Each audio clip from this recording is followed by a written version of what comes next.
Hola guerreros, bienvenidos a mi canal. Yo soy la doctora María Alejandra Torres Viera, médico hematólogo, especializada en hemato-oncología, y todos los miércoles subo un videíto. El video de este miércoles es una petición para que hablara sobre el linfoma de Hodgkin.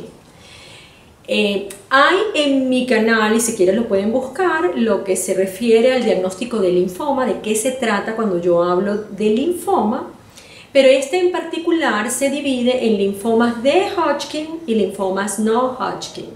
Y hoy vamos a hablar de este grupo que se llama Hodgkin. Y se llama Hodgkin básicamente porque en su momento fue descrito por un patólogo que observaba en un ganglio unas anomalías características y una célula anormal, y ese médico se llamaba Thomas Hodgkin, y esto fue lejos en 1832. Después otros patólogos ayudaron a redefinir la célula básicamente que estaba involucrada en esta enfermedad, que en ese momento no se pensaba que era maligna. Se llamaba enfermedad de Hodgkin, y es mucho más recientemente, pasado los 90, cuando descubrimos, esto no es una enfermedad inflamatoria curable, es una malignidad hematológica producida por un tipo de linfocito B, que tiene unas características particulares. El Hodgkin se subdivide a su vez en 4 formas diferentes. Una se llama depresión linfocitaria, otra se llama esclerosis nodular, otra se llama celularidad mixta, y por último el clásico con linfocitosis o rica en linfocitos o de predominio linfocítico. Generalmente, excepto esta última, todas se tratan básicamente igual, ¿de acuerdo? El linfoma de Hodgkin se llamaba enfermedad de Hodgkin porque típicamente está producido por una célula tumoral que se llama Reed-Steinberg. No importa el nombre, es una célula con características morfológicas para el patólogo muy típicas, pero esa célula entra y es capaz de enviar mucha comunicación en forma de mensajeros celulares a un microambiente que la rodea. Y entonces se acompaña en eso que se llama como cross-talking o conversación entre la célula tumoral y su microambiente, se acompaña de un cortejo muy inflamatorio. Inflamatorio se refiere que para el patólogo hay células de tipo plasmocíticas normales, que son las células que producen mieloma, pero esas del mieloma son anormales. Células tipo eosinófilos, que es un tipo de glóbulo blanco de defensa, células de tipo linfocito B y T, que son linfocitos también de defensa, y dijimos que el Hodgkin es producido por un tipo de linfocito B con células B de características muy particulares, e incluso macrófagos, que son las células encargadas de la presentación de antígenos tumorales o de antígenos anormales, bacterianos, virales, parasitarios, lo que sea, al batallón de defensa natural de nuestro cuerpo o sistema inmunológico, ¿de acuerdo? Entonces, todo ese mezclote inflamatorio hay en un ganglio con linfoma de Hodgkin, y hay muy pocas células tumorales.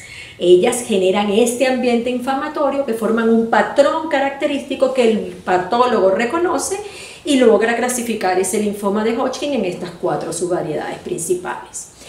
Desde el punto de vista del linfoma, tenemos que saber que el Hodgkin es de crecimiento lento.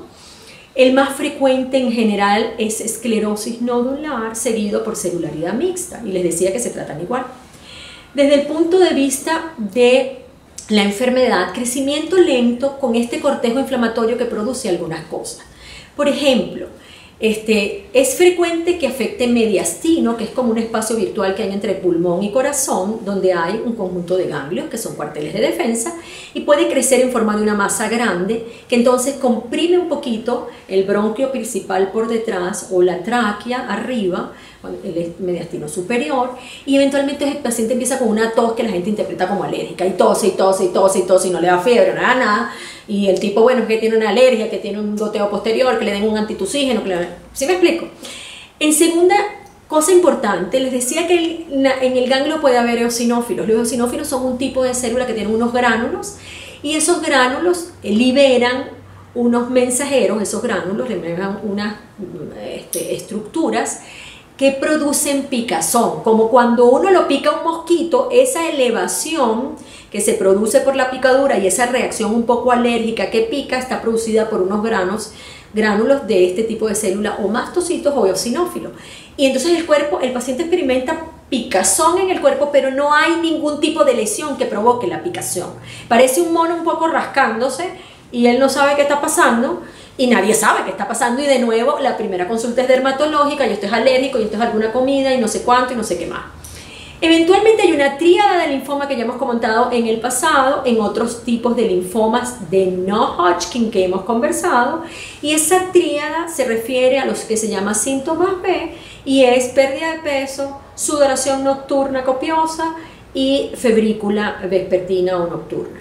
Las tres son producto de aumento del metabolismo basal y este patrón inflamatorio que de alguna manera produce calor corporal. Y el calor corporal puede dar una febrícula que es como de 38, 38,2, 37,7, vespertina entre 4 y 7 de la noche o eventualmente a las 2, 3 de la mañana. Si el paciente no hace fiebre, puede sudar esa fiebre, o sea, suda para no aumentar la temperatura corporal, y entonces experimenta una sudoración muy copiosa, que típicamente nosotros la buscamos en el interrogatorio como sudoración en reposo durante la noche, para que no se confunda. No es que no suda de día, suda de día, pero se puede malinterpretar porque el paciente está ejecutando sus actividades de todos los días. En cambio, de noche tú estás durmiendo, no tendrías por qué sudar. Y no es sudar que me suda un poquito las axilas o la nuca, no, es sudar que mojo la pijama y me tengo que cambiar, y mojo la sábana y tengo que cambiar la cama. ¿De acuerdo? Y eventualmente también experimenta pérdida de peso importante que no se relaciona con disminución de la ingesta. ¿Por qué? Porque ese tumor en su crecimiento consume un poco las calorías de ese paciente. Esa tríada se llama síntomas B y también se experimenta en linfoma de Hodgkin. Entonces podríamos tener, eventualmente depende de dónde esté la masa, o un crecimiento anormal y relativamente lento y relativamente largo, y que eventualmente el paciente incluso a veces dice, bueno, sube como que baja, yo siento que como que bajó y volvió a subir. ¿Sí me explico? Y nosotros decimos que para el momento del diagnóstico del linfoma de Hodgkin el paciente puede tener alrededor de 1 año con esta patología. Entonces, una vez diagnosticado, ¿qué tenemos que hacer? Tenemos que hacer un estadiaje de la enfermedad. Estadiaje se refiere a imágenes que nos permitan saber dónde más tenemos ganglios patológicos, además de los que el médico puede palpar o el mismo paciente puede percibir. Para eso usamos o tomografías de cuello, tórax, abdomen y pelvis, o lo que más usamos hoy en día, que se llama CT-PET, que es una tomografía especializada con captación de azúcar. Se mete azúcar que puede ser coloreada y da un patrón característico de imágenes que evalúa un médico nuclear y hace una clasificación internacional de cómo es la captación tumoral de ese linfoma. Y con eso nos damos una idea de cuál es la extensión de la enfermedad. Y luego evaluamos en bioquímica sanguínea algunos aspectos que tienen que ver con factores de riesgo, que tienen que ver con velocidad, con si hay anemia o no hay anemia, con si hay linfopenia, que es descenso de los linfocitos circulantes o no, si la albúmina, que es una proteína de la sangre que habitualmente además se encarga de cargar o de transportar la mayor parte de la quimioterapia que vayamos a colocar, si está baja o no está baja, eso tiene valor pronóstico, el número de zonas nodales, si hay más de 3, otros grupos dicen más de 4 zonas nodales, y con eso nosotros decimos la enfermedad está temprana y limitada, o la enfermedad es intermedia, relativamente avanzada o tiene factores pronósticos adversos, o la enfermedad está definitivamente avanzada. ¿Y por qué hacemos esa clasificación de enfermedad temprana con o sin factores pronósticos adversos y enfermedad avanzada? Porque las terapias varían.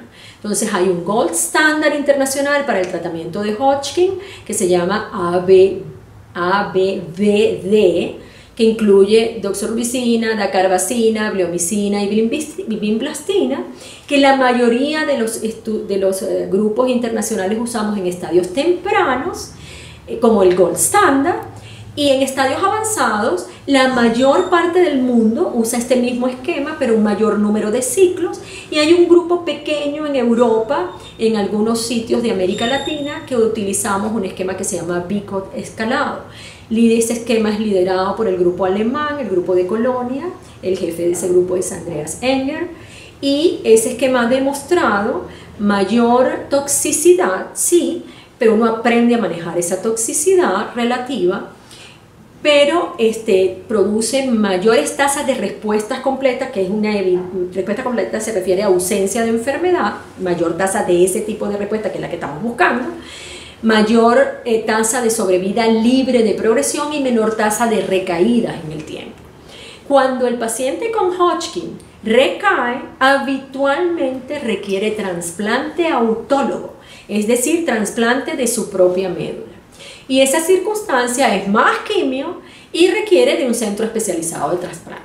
Algunos de los países suramericanos tienen pocas unidades de trasplante, entonces nosotros jugamos con el esquema que nos da mayor porcentaje de éxito, menor chance de recaída, porque tenemos poca opción de rescatar el paciente en términos de trasplante. ¿Okay? Hoy en día existen, además de este esquema Gold Standard, existe un anticuerpo monoclonal que se llama brentuximab vedotin. Y ese anticuerpo monoclonal ha venido a cambiarle un poquito el espectro terapéutico al Hodgkin por primera vez en muchos años. Él y la evaluación por CT-PET son dos de los elementos fundamentales que están provocando reducción de tratamiento y mayor éxito terapéutico. ¿Por qué? Porque el Hodgkin típicamente en su célula, la célula tumoral, expresa un antígeno o una proteína que yo le llamo, para que ustedes entiendan, un cacho aquí en la cabeza de la célula, que se llama Cluster de Diferenciación CD30. Y el brentuximab vedotin es un anticuerpo monoclonal inteligente dirigido contra esta estructura 30, CD30 que tiene la célula. Es decir, es una terapia inteligente dirigida antitumoral exclusivamente a la célula causante del Hodgkin. Entonces, este anticuerpo monoclonal le ha venido a cambiar el rostro al linfoma en dos aspectos.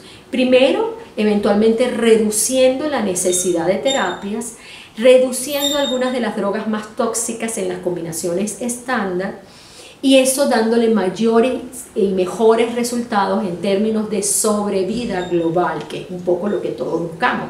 Sobrevida global se refiere a la capacidad de curar de una estrategia terapéutica en un momento dado, ¿de acuerdo? Además le ha venido a cambiar el rostro también a los que fracasan incluso a trasplante, porque en esas circunstancias eventualmente podemos rescatarlos con una terapia mucho más sencilla como es este anticuerpo monoclonal. Y por último, ha venido a cambiar el trasplante y su capacidad de éxito, porque ahora combinamos este anticuerpo monoclonal con las terapias de rescate pretrasplante, y en el paciente que tiene muy alto riesgo de recaer post-trasplante le damos una estrategia de mantenimiento con este anticuerpo monoclonal para evitar la recaída.